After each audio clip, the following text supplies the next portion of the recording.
দখলদারি চলবে না, চলবে না। সুরুজের দখলদারি চলবে না, চলবে না, চলবে না, চলবে না। সুরুজের শরীয়তপুরের জাজিরায় এক ব্যবসায়ীর দোকানের মালামাল লুট করে ঘর দখলের অভিযোগ উঠেছে বিএনপির সিনিয়র সহসভাপতি সুরুজ মাতবরের বিরুদ্ধে। ভুক্তভোগীর অভিযোগ, দীর্ঘদিন ধরে তিনি সম্পত্তি ক্রয় করে সেখানে দোকানঘর উঠিয়ে ব্যবসা করে আসছেন। কয়েকদিন আগে ওই নেতা ও তার ছেলে দলীয় প্রভাব দেখিয়ে দোকান সহ সম্পত্তি দখল করেছেন। তবে অভিযোগ অস্বীকার করে বিএনপি নেতা বলেছেন দোকানের ওই সম্পত্তি তার ক্রয়কৃত। তবে এই বিষয়ে সোমবার ৮ ডিসেম্বর বেলা ১২টার দিকে উপজেলা কার্যালয়ের সামনে এক মানববন্ধনে এই অভিযোগ করেন ভুক্তভোগী সোবহান মাতবর।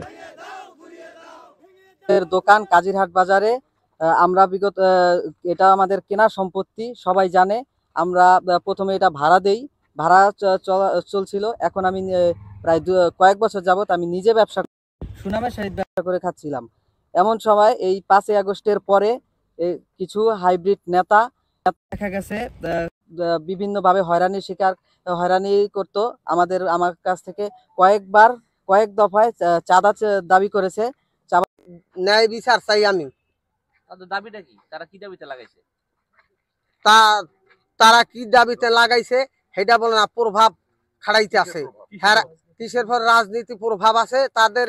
মানববন্ধনে ভুক্তভোগীরা জানায়, জাজিরা উপজেলার ডুবিশিয়াবর বন্দর কাজিরহাট এলাকায় জমি ক্রয় করে দীর্ঘ ৮ বছর ধরে দোকানঘর নির্মাণ করে কাঠের ফার্নিচার ও টিনের ব্যবসা চালিয়ে আসছেন সোবহান মাতবর।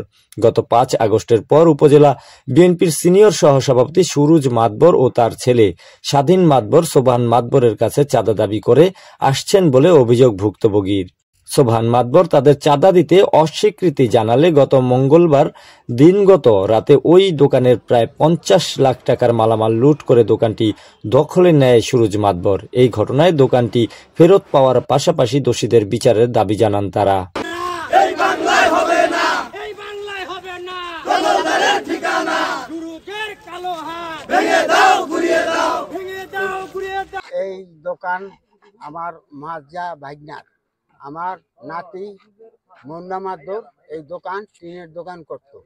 এরা অনেক সময় এই জ্বালা যন্ত্রণা হুমকি ধামকি দিয়ে এই সুরুজ মাতবরের ছেলে এই করতে আছে স্বাধীন মাতবর। এদিকে দখলের বিষয়টি অস্বীকার করেছেন উপজেলা বিএনপির সিনিয়র সহসভাপতি সুরুজ মাতবর।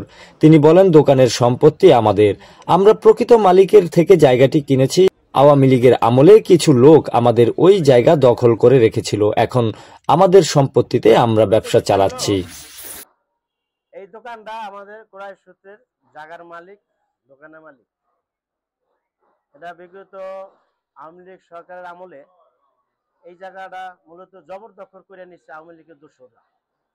তখন বড় একজন হাই লেভেলের নেতা ছিল, তার নাম বলবো না।